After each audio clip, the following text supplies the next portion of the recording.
Coucou les moms! J'avais envie de vous faire une petite story time aujourd'hui, donc de la fois où, contre toute attente, j'avais une mastite et je n'allaitais pas, je n'étais pas enceinte, j'avais rien de ça.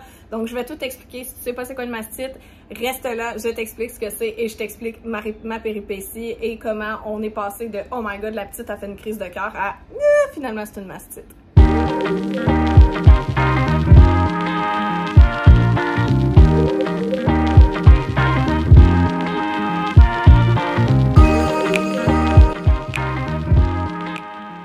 Bon, excusez, j'ai changé de place parce que là, le soleil dans ma face, là, j'étais en train de pleurer des yeux.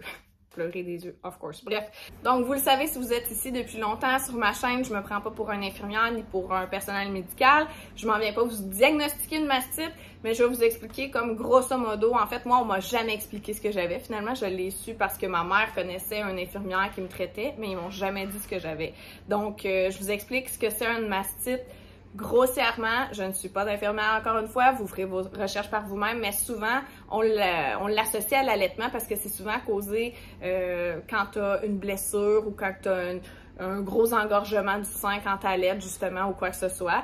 Mais en général, c'est une infection qui est causée par une bactérie et c'est une infection du sein. Donc, on retourne dans le temps, en fait, c'est en février 2020. Fait que finalement, je sais pas si loin que ça d'être enceinte. Mais bon, je n'étais pas enceinte. Donc, on est en février 2020. À ce moment-là, je travaillais encore pour Popeyes Supplément, mais moi, je travaillais pas en succursale, je travaillais au bureau chef parce que moi, je m'occupais de faire les réseaux sociaux des 28 magasins Québec et Maritime. Fait que je suis au bureau chef. Je suis pas en magasin, fait que je suis à mon petit bureau, tranquille, tout le monde travaille, ça va bien, je passe ma journée, tout va bien. Mais vers la fin de mon chiffre, on va dire la dernière heure, là, je commence à avoir comme si ça m'élançait du bout du sein jusque dans le fond du dos, là. Fait que vraiment, j'ai comme quelque chose comme si ça m'étirait puis que ça avait tendance à bloquer. Mais moi, depuis que je suis assez jeune, ça n'a jamais vraiment été diagnostiqué, ça non plus, mais on m'avait déjà dit « Ah, ça, c'est une colique de cœur. » Bon, est-ce que ça s'appelle vraiment de même? Je ne sais pas, là. Je me fie à genre une fille qui m'a dit ça, blabla. Mais j'ai souvent eu des pincements au cœur, OK? Fait que mettons que je bois pas assez d'eau, que, bon, peu importe, des fois c'est un peu aléatoire, mais je vais vous avouer, ça fait une couple d'années que ça m'a pas fait ça, j'ai des pincements au cœur. Fait que là, je me dis, c'est peut-être un pincement au cœur, comme c'est mon sein gauche, tu sais. Fait que je me dis, c'est peut-être un pincement au cœur, mais senti différemment. Fait que là, je finis mon chiffre, puis là, ben, je travaillais comme à 30 minutes de chez nous, fait que je fais la route, puis je me dis, mon Dieu, en arrivant chez nous, là, ben, en fait, entre les deux, moi, je dis tout à ma meilleure amie, donc Elisabeth, c'est tout ce qui se passe, parce que je me dis tout le temps, si quelqu'un me retrouve morte, au moins, elle va savoir raison. C'est morbide, je le sais, hein, mais bref, Elisabeth, c'est tout, fait qu'Elisabeth, c'est ce qui se passe, puis je dis, là, au début, c'est drôle, j'ai mal au sein, mais là, c'est putain drôle, là, c'est vraiment plus drôle, j'ai vraiment mal, puis la douleur arrête pas, puis ça fait genre 1h30, là, c'est plus drôle. Fait que là, arrive chez nous, Tristan, il est toujours pas là. Je m'en vais me coucher dans mon lit, puis genre, j'ai comme un énorme toutou que je vais essayer de vous filmer puis vous montrer, là. Je suis couchée dans mon gros Mr. Bear Bear, de son nom, puis je pleure, puis j'ai mal. Puis quand Tristan il arrive de travailler, il me voit coucher dans le lit, puis je suis de même, dans mon gros toutou, puis je fais rien que de pleurer. Fait que là, Tristan, qui me connaît très bien, puis qui sait que genre, je suis pas du genre à pleurer, puis surtout pas pour quelque chose qui me fait mal, mais là, c'est que ça doit vraiment me faire très mal. Il sait même pas quoi faire, puis il est comme, tu veux-tu qu'on aille à l'hôpital? Tu veux-tu? Puis je réponds même pas tellement que j'ai mal puis que je pleure. Fait que je finis par prendre les devants et appeler ma mère. Il appelle ma mère, là, déjà ma mère, elle se dit, voyons, pourquoi Tristan m'appelle, tu sais, fait que d'habitude, c'est moi qui appelle, puis qui dit, hey, maman. Là, c'est Tristan qui l'appelle, puis elle doit avoir un feeling, hein, en tant que mère, on le sent. Fait qu'elle a oui, puis là, le mot, elle file vraiment pas, là, puis blabla. Fait que là, elle dit, mets-moi sur speaker, puis là, maman, j'ai mal, t'as malou, mon minou, j'ai mal. Oui, je comprends, Maude, mais t'as malou, j'ai mal au cœur. Là, je finis par lui expliquer que dans le fond, j'ai mal au côté gauche, que j'ai ici, que j'ai ça, puis là, c'est vrai que j'étais rendue à en avoir mal au bras gauche, mais genre, pourquoi, comment, je peux pas vous expliquer, j'avais juste une douleur qui se répandait, là. Fait que là, ma mère a dit « Ok, tu peux me repasser Tristan. » Fait que là, Tristan, il enlève le speaker parce qu'il se doute bien qu'elle veut pas que j'entende. Fait que là, il est comme « Ouais. » Puis là, elle dit « Ok, là, tu vas l'amener à l'hôpital. Fait que faut qu'elle aille à l'hôpital parce que je pense qu'elle est en train de faire une crise de cœur. » Là, dans ce temps-là, on habite à Varennes. Fait qu'on n'a pas vraiment d'hôpital. Oui, on a des hôpitaux proches, mais on n'a pas un hôpital, tu sais, là, près. Puis je pense que même si j'avais eu un hôpital à genre 2 minutes, je voulais ma mère. Fait qu'on est allé à l'hôpital la plus près de ma maman.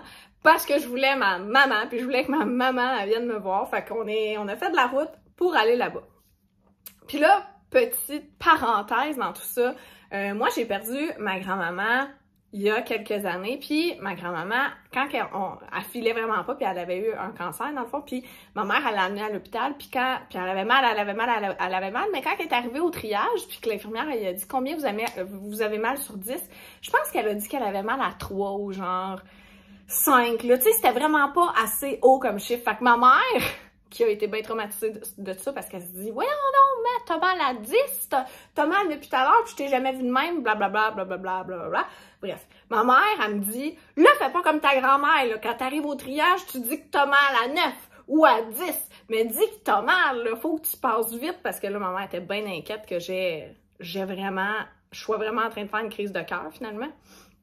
Fait qu'arrivé au triage, ben en fait, pendant toute la route, je fais rien que pleurer, puis à chaque fois qu'on pogne une bosse avec le pick-up, je suis comme Fait que là, Tristan, il essaye d'éviter les trous, de te conduire doucement, mais tu sais, sur l'autoroute, pas facile, là, pas tellement facile. Puis là, il est super inquiet, puis là, je suis couchée dans mon banc, puis je m'apprête à mourir, là, c'est terminé. Fait que là, elle arrive au triage, quand l'infirmière me demande « Vous avez mal à combien, madame? » J'ai mal à 11. Puis quand elle me dit, en fait, au début, quand elle m'a dit « C'est quoi votre nom? » J'étais même pas capable de le dire tellement que j'étais en sanglots. Il a fallu que Tristan réponde aux questions. Genre, Tristan, il était vraiment... Tout le dépassait, là. Il était genre « Jamais j'ai vu ma blonde de même. » C'est l'enfer. Fait que là, je fais rien que pleurer. Puis vous avez mal à combien, madame? 11 sur 10. C'est comme, OK, 11 sur 10. Ouais. Là, ma mère et ma soeur s'en viennent me rejoindre parce que là, sont en panique. Mais là, avec mes symptômes pis tout, moi, je suis passée au triage parce que c'est comme ça, moi, quand je vais à l'hôpital. Moi, j'attends très rarement dans la salle d'attente. Je passe au triage. Là, ils regardent mes symptômes. Puis eux autres aussi, ils pensent que je suis en train de faire une crise de cœur. Fait que je suis passée du triage à une petite salle. Même pas une autre petite chambre où ce que le médecin s'en vient de voir. Non, ils m'ont mis tout de suite dans une pièce spéciale, puis il y avait une autre madame aussi qui se faisait checker le cœur, ben checker le cœur, son rythme cardiaque, là, elle était pas à cœur ouvert, mais j'étais là, fait que j'étais comme dans cette pièce-là, puis là, il y avait juste une personne qui pouvait venir avec moi, parce que j'imagine que c'est une pièce spéciale, là, tu sais pas, parce que personne m'a rien expliqué! Fait que moi, je suis là, puis là, il y a juste Tristan qui peut venir. Mais là, ma mère, elle veut venir, ma soeur veut venir parce qu'ils veulent savoir. Ma mère, surtout, elle veut parler pour moi parce qu'elle sait comment je suis quand je suis malade, puis elle sait que je dis pas tout, puis elle veut être là pour me défendre, pas être ma voix. Fait que Tristan, tu sais, il interchange avec ma mère, ma soeur, blablabla. Fait que là, il me plug de partout, puis on attend de voir qu'est-ce qui se passe avec mon cœur. Donc, avant de me lancer dans toute la suite de l'histoire, je veux juste vous faire une petite parenthèse ici que en soirée et les 2 autres jours que j'étais sous observation, j'ai vraiment eu des petites perles qui se sont occupées de moi, des infirmières, des préposés qui étaient vraiment aux petits soins. Mais à mon accueil, quand je suis entrée là-bas, en fait, là, à l'hôpital, le médecin et l'infirmière qui s'occupaient de moi, c'était 2 jeunes femmes et ils avaient l'air extrêmement blasés, extrêmement en colère, pas après moi nécessairement, mais juste irrités d'être là. Est-ce qu'il y avait eu un gros chiffre? Est-ce que peu importe? J'en ai aucune idée, mais c'est peut-être aussi pour ça que j'ai eu très peu d'explications, très peu de soins. J'ai juste bienveillant dans la tête, là, mais c'est pas nécessairement le terme que je veux employer. Mais tu sais, la petite madame qui était à côté de moi était beaucoup plus âgée, puis elle pensait vraiment être en train de faire une crise de cœur, puis là, ben finalement, eux autres, ils pensaient que c'était une crise de panique qu'elle faisait, mais au lieu de lui expliquer doucement et de façon empathique, peut-être que ça faisait des heures aussi qu'il expliquait ça. Moi, je ne sais pas, j'arrive là, puis il la nargue, il lui parle comme si elle avait 3 ans d'âge mental, ils sont vraiment pas fin avec la madame jusqu'à temps que sa fille arrive puis qu'elle prenne un peu pour elle puis qu'elle la défende, tu sais. Fait que Qu'est-ce qui s'est passé avec la madame? J'en ai aucune idée. Moi, je mets ça de côté. De toute façon, j'ai ben trop mal pour m'en préoccuper. Est-ce que c'est pour ça qu'ils sont irrités puis qu'ils ont pas le goût de m'aider, même si, bon, ma situation requiert clairement une aide, là. Mais, bref, juste remise en contexte de présentement, j'ai pas un personnel médical qui m'explique, donc je peux pas vous expliquer plus que ce que moi je vivais finalement. Donc là, j'ai plein de petits électrodes partout, puis ils m'ont rien administré pour la douleur. J'imagine que c'est parce qu'ils savent pas encore ce que j'ai, fait qu'ils veulent comme, ben, voir sans médicaments qu'est-ce qui se passe avec moi. Fait que là, je suis encore en douleur, donc je pleure encore comme une madeleine.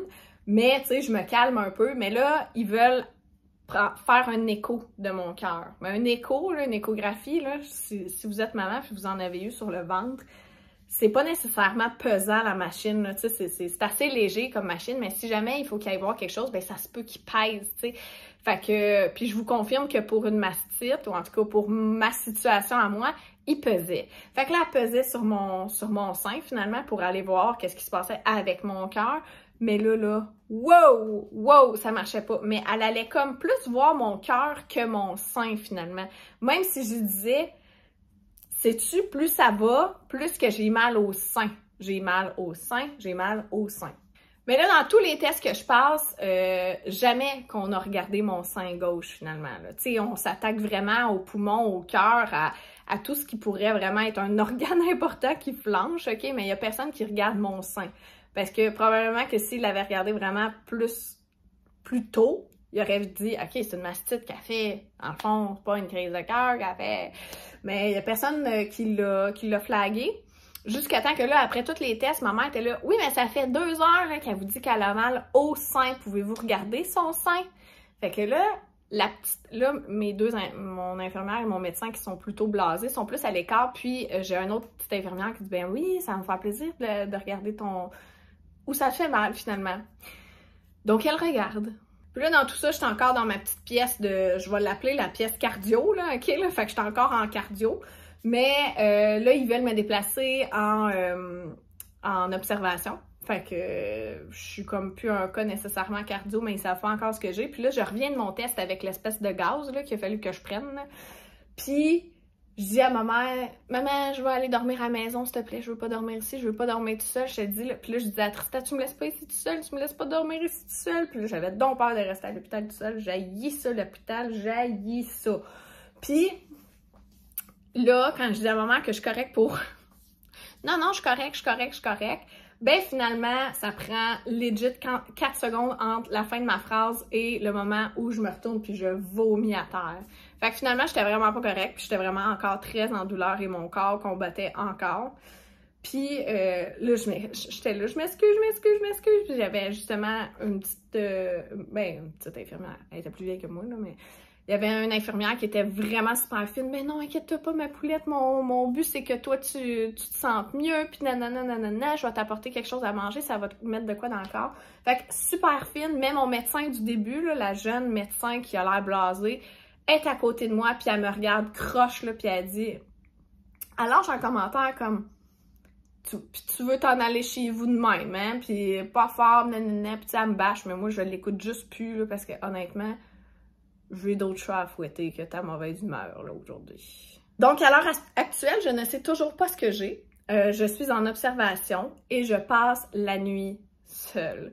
Mais là, ma mère et ma soeur me promettent de revenir à la première heure le lendemain matin. Je suis dans une chambre avec une madame qui fait rien de tousser. Bon, vous savez comment c'est, là, t'es pogné à l'hôpital puis on dirait que t'es à côté de la pire personne pour dormir puis te reposer. Bon, ma soeur est venue, comme promis, très tôt le lendemain matin à l'hôpital. Elle est venue écouter des films avec moi dans mon lit. Puis bref, tu sais, j'étais pas toute seule. Ma mère aussi est venue. Mon petit monde s'occupait de moi. Pendant que Tristan, lui, était retourné travailler. Fait que là, pendant 2 jours, je suis sous observation et j'ai un liquide qui me donne, finalement, là, mais par intraveineuse. Puis je sais pas trop c'est quoi. Nécessairement. Je sais juste que je commence à enfler, probablement à cause de la morphine, parce que la morphine, ça me fait incroyablement enfler. Puis que j'ai un traitement par intraveineuse qui se fait, mais personne me dit toujours qu'est-ce que j'ai, qu'est-ce qui se passe ou quoi que ce soit. Tu sais, les infirmières viennent pour ma médication puis pour me demander comment je vais. Mais moi, je sais pas s'ils ont trouvé ce que j'avais, fait que je pose pas plus de questions que ça, un peu gênée, un peu mal à l'aise. Mais finalement, je sais toujours pas ce que j'ai, OK? À la 3e journée, ils me disent que, bon, ils vont me laisser aller à la maison, mais que je vais devoir me faire mes traitements par intraveineuse seule. Donc, il va falloir que je nettoie. Ah, je fais juste y penser, puis je compte. Moi, là, je serais jamais infirmière dans la vie, là. Je serais jamais préposée, jamais médecin. Je vous lève totalement mon chapeau. Juste l'image de l'eau saline qui me passe dans les veines, j'ai des frissons jusque dans le cou. Je suis pas capable. Mais là, c'est ça qu'il fallait que je fasse. Il fallait tout que j'étais pluguée, là, on va dire ici, là, je me souviens plus exactement, il me semble que c'était ici. Puis j'avais mon petit cathéter, je pense qu'on appelle, là. Fait que je nettoyais mon petit tube, puis après ça, je mettais mes antibiotiques aux 4 heures. Fait que, pour faire exprès, c'était pas la meilleure. Ça, c'est arrivé un jeudi. Fait que le vendredi, j'ai pris off, mais après ça, c'est la fin de semaine. Mais évidemment, pour faire exprès, c'était pas la meilleure fin de semaine pour tomber malade, hein. Donc, cette fin de semaine-là, Tristan, il y avait une fin de semaine de snow avec des amis puis avec son frère, je me semble, là. C'est loin dans ma tête un peu. Fait qu'il était parti en snow. Puis, mes parents partaient en motoneige cette fin de semaine-là. Ma soeur s'est occupée de moi. Et ma meilleure amie aussi s'est occupée de moi. Elle est descendue jusque chez nous pour venir s'occuper de moi, la grande maladie. Et en plus, je me souviens très bien que c'était le shower de ma cousine cette fin de semaine-là. Donc, j'ai pas pu aller au shower de ma cousine parce que vous vous doutez bien que, 1, je suis pas en forme. Puis 2, pour me faire mes traitements d'intraveineuse aux 4 heures, je dors pas beaucoup. J'ai encore, je file pas top shape. Puis c'est ça, fait qu'après un petit moment, c'était correct. Mais il a quand même fallu que je vérifie après 3 jours, puis après ça 2 semaines, je pense, qu'on aille passer des échos sur mon sein pour savoir on en était où, tu sais, dans mon traitement, comment que mes seins se portaient finalement. Fait qu'il m'expliquait, puis là, il me disait « Bon, ça, c'est vos kystes. » J'étais là, des kystes? Qu'est-ce qui se passe? J'ai une mastite, puis j'ai des kystes dans les seins. Puis là, il était là « Non, c'est correct, c'est correct. C'est correct d'avoir des kystes dans les seins. » Fait que là, encore une fois, pas trop d'explications, mais il me restait plusieurs kystes dans le sein après mes dernières échographies. Mais c'était correct, puis c'était pas grave. Fait que... Puis là, si vous voyez bien, là, je porte pas d'idée, moi, là. Fait que... Probablement que tout ce qui me fait un petit bump, là, c'est peut-être des kystes que j'ai dans les seins, finalement. Fait que...